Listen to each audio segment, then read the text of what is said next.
The town of Los Angeles was already reeling from the tragic death of Luna Nozawa when the latest bombshell dropped like a thunderclap.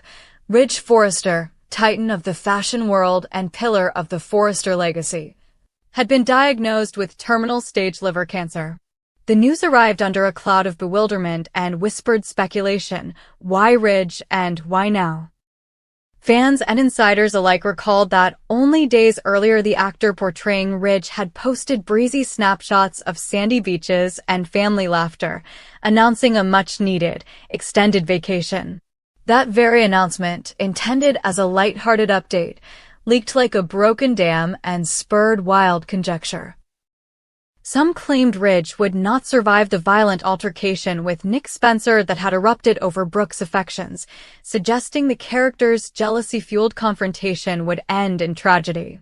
Others speculated that the holiday posts were a preamble to the actor's final bow, a farewell tour before the on-screen demise. Yet none of those swirling rumors came close to the painful truth that lay hidden behind the veneer of vacation snapshots. Ridge's body was betraying him, his liver ravaged by a silent enemy, the cancer that had refused to announce its arrival until it had already taken hold. For the proud man whose every conception of self was bound up in strength and resilience, the diagnosis was a lightning bolt to his very core, a revelation so devastating that he first sought to conceal it from the world and from those he loved most.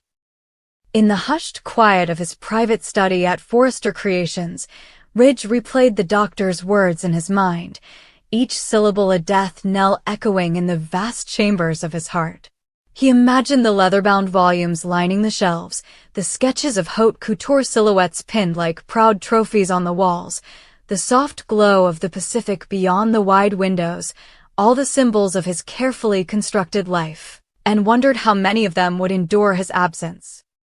For a fleeting moment, he considered keeping the truth to himself, sparing his family the agony of fear and pity, his colleagues the instability that always followed news of its patriarch's mortality.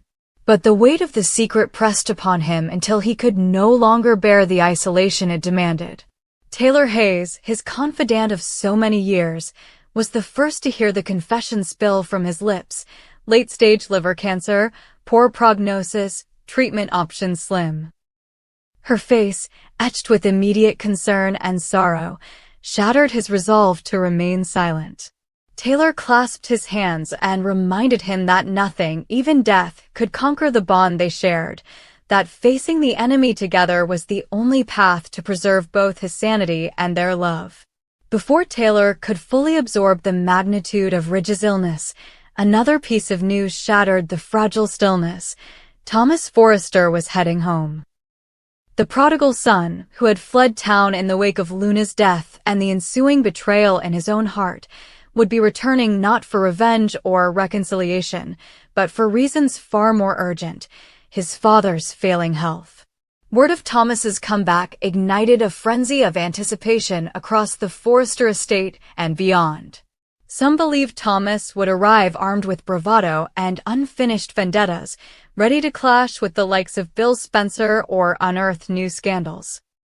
Others thought his return might herald a rekindling of alliances, a mending of broken trust, particularly with his mother Taylor and sister Steffi, whose own life had been irrevocably altered by Luna's tragic end.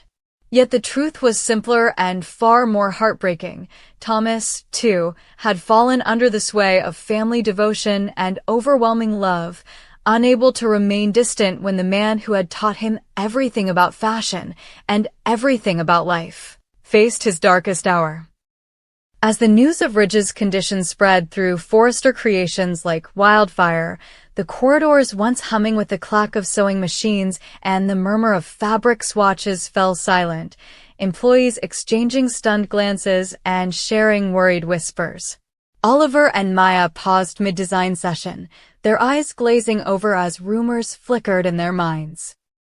Caroline Carrington stopped short at the reception desk, her professional composure cracking as she grappled with the knowledge that the empire she had pledged to nurture might soon pass into new hands. Even the artfully arranged bouquets of exotic flowers seemed to wilt, their petals drooping as if mourning alongside the company's patriarch. With Ridge confined to the estate's medical wing under Taylor's vigilant care, the power vacuum at the top of Forrester Creations threatened to rip open old wounds and spark fresh power plays.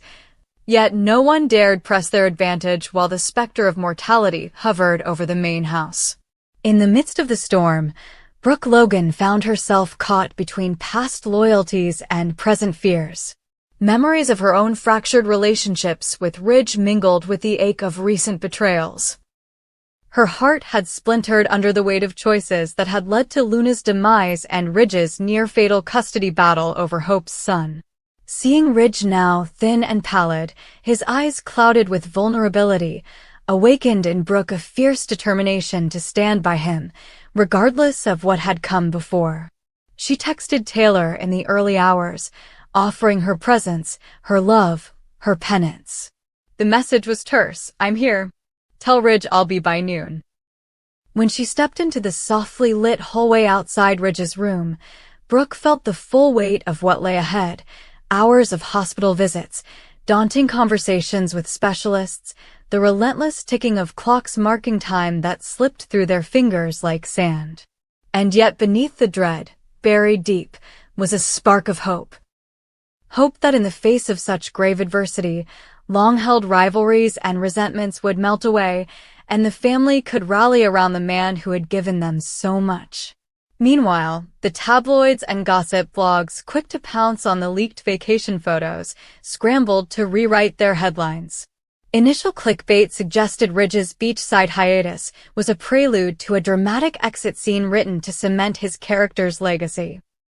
Then came whispers of on-set tension between him and the actor portraying Nick Spencer, rumors fueled by fans desperate for any salacious detail to explain Ridge's absence.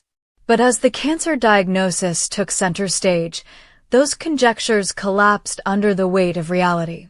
The tabloids pivoted from speculation about brutal showdowns to solemn features on celebrity illnesses, painting Ridge as both fashion icon and tragic figure, a man whose life balanced on a razor's edge.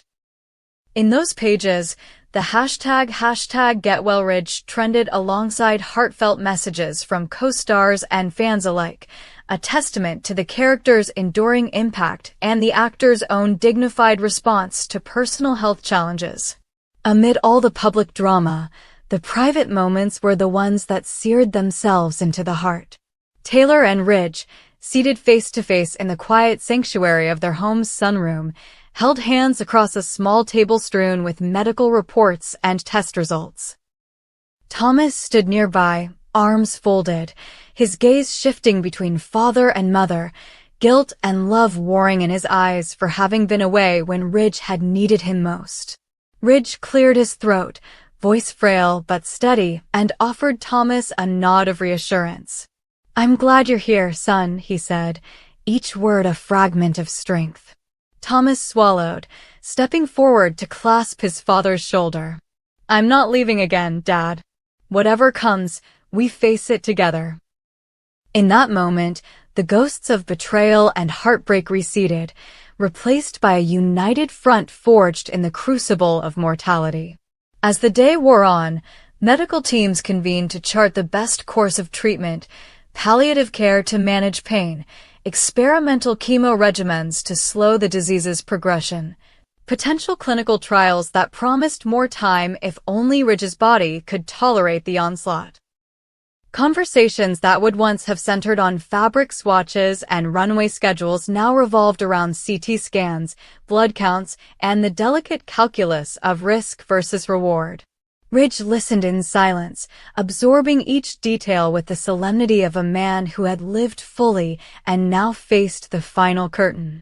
When the oncologist asked if he had any questions, Ridge asked instead for a moment of privacy with his family.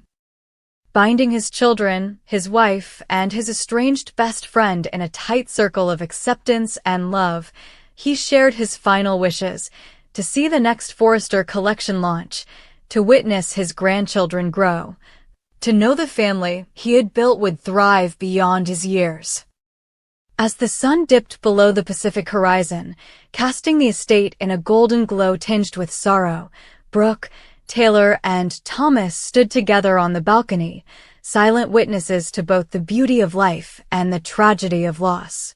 Beneath them, Forrester Creations waited, its future uncertain but its legacy secure in the hearts of those who would carry its torch forward. In that moment, the town's newest headline, "A Return Born of Heartbreak," found its true meaning. Not as an omen of death in a violent feud or a fleeting plot twist, but as a testament to the enduring bonds of family, the redemptive power of truth, and the unyielding courage of a man named Ridge Forrester, who faced his greatest challenge with grace, dignity, and love that would outlast even the cruelest diagnoses. As dusk settled over the Forrester estate, the low hum of life inside the grand rooms began to take on a different tone. One that blended determined hope with the quiet knowledge that every moment now carried a weight no one could ignore. Ridge, seated at his favorite leather settee in the library with Taylor beside him and Thomas standing close in a protective stance, passed a slender envelope from hand to hand. Inside it were personal notes from colleagues and loved ones. Letters from old friends in Milan praising his work, assurances from industry partners that the next collection would honor his legacy, and an unpublished sketch from Eric Forrester's archives bearing Ridge's name in his grandfather's careful hand. It was a reminder that although the cancer had changed the timetable of his life, it could not diminish the creative spirit that had defined him. When Thomas cleared his throat and offered to oversee the looming runway show that Ridge had envisioned, his father's eyes glistened with pride. In an industry built on reinvention, the mantle now passed from one generation to the next, Thomas vowing to shepherd the designs with the integrity and daring that had always set Forrester apart. Unbeknownst to the family, the board at Forrester Creations had convened its own emergency session that evening in the glass-walled boardroom downtown, where business titans and legal advisors faced the stark reality that without Ridge at the helm, the company risked its most pivotal season yet. Caroline Carrington, acting as interim COO in Eric's absence, argued for a two-pronged approach. Immediately tap internal reserves to fund the spring show while simultaneously recruiting an outside creative director to stabilize relations with key retailers. Others, including Stephanie Douglas and Sheila Carter, ironically enlisted as a crisis management consultant despite her shadowed past, contended that the only authentic path forward was to rally behind Thomas and broadcast a message of family unity in the face of adversity. The debate grew heated, boardroom tempers flaring with the same intensity that once ignited Ridge's own design battles. When the vote was finally called, a narrow majority sided with Thomas, underscoring the board's willingness to embrace change and honor Ridge's final wishes, but the dissenting voices refused to vanish, promising that every misstep would be seized upon in a cutthroat market already wary of uncertainty. Back on the estate, Brooke Logan moved through her new role as caretaker and confidant with graceful resolve. Each morning she arrived early to Taylor's cottage to share tea and updates on Ridge's latest treatment schedule, forging a solidarity that transcended their long history of rivalry and romance.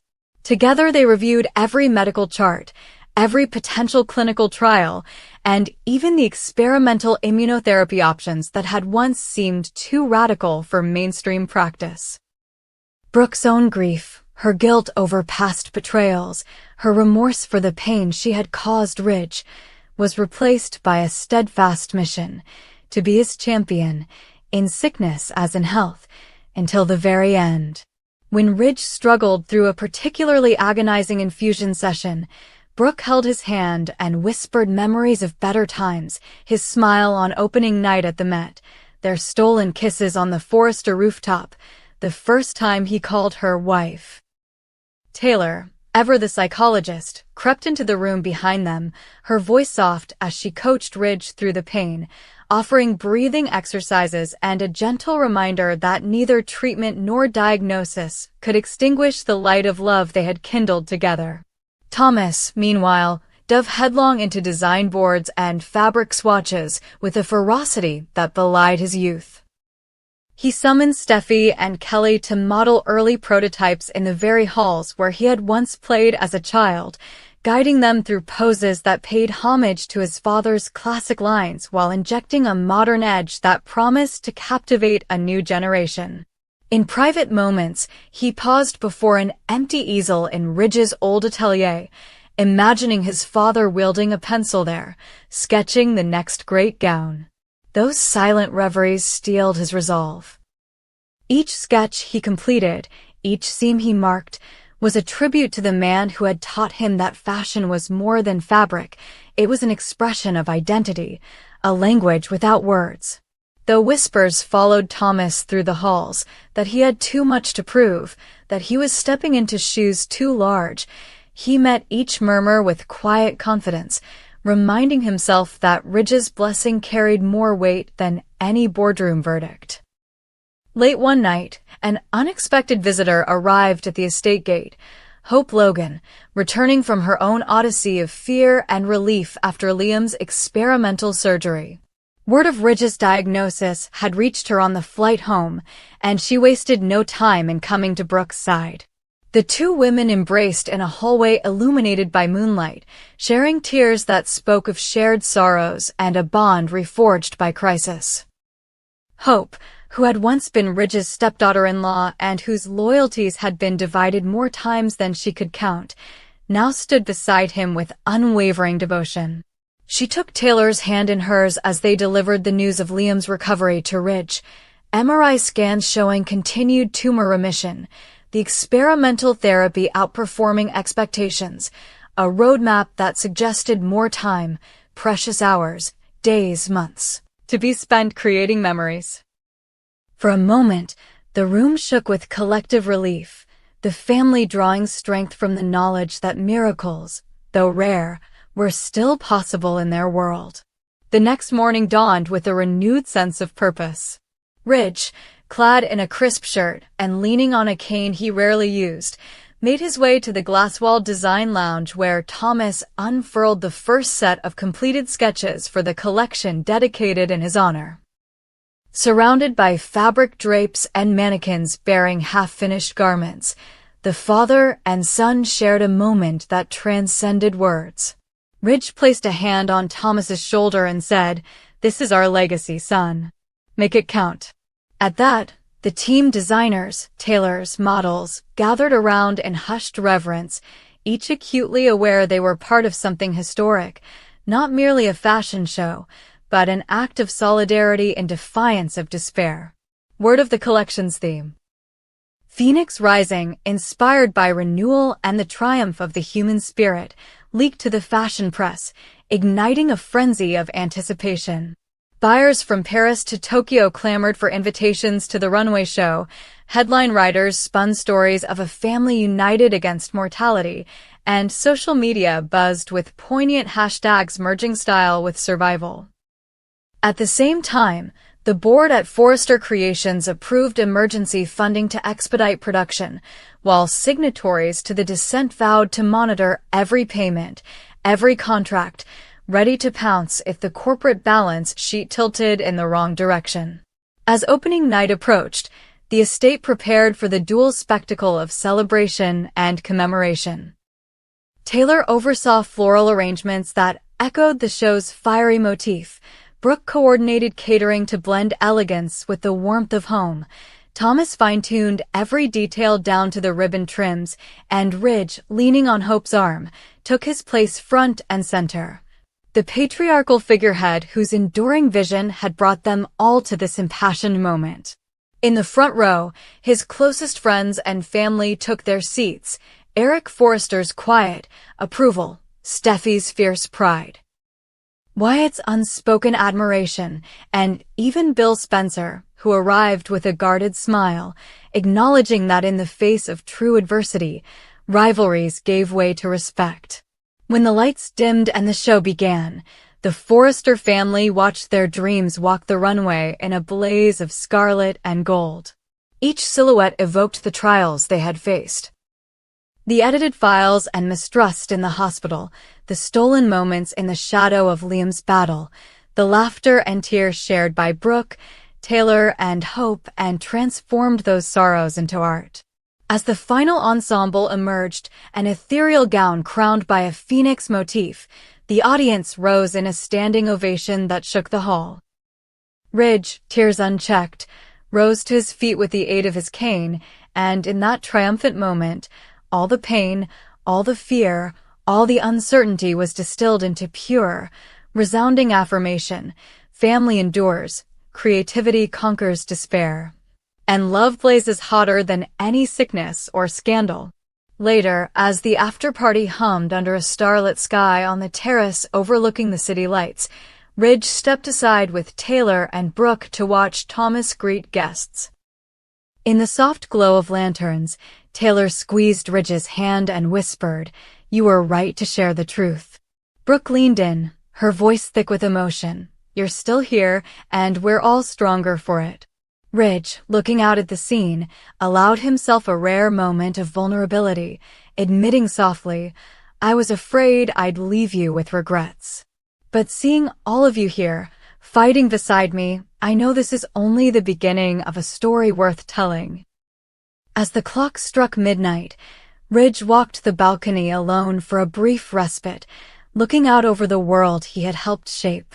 The cancer still loomed, an unwelcome companion on the path ahead, but here, amid the celebration of life and art, he found solace in the family who refused to let him face the darkness alone, in the son who would carry his torch, and in the enduring promise that even the final chapter could blaze with hope. And so, under the enduring Los Angeles sky, the Forrester legacy rose anew, born of adversity, sustained by love, and destined to shine through whatever storms lay on the horizon.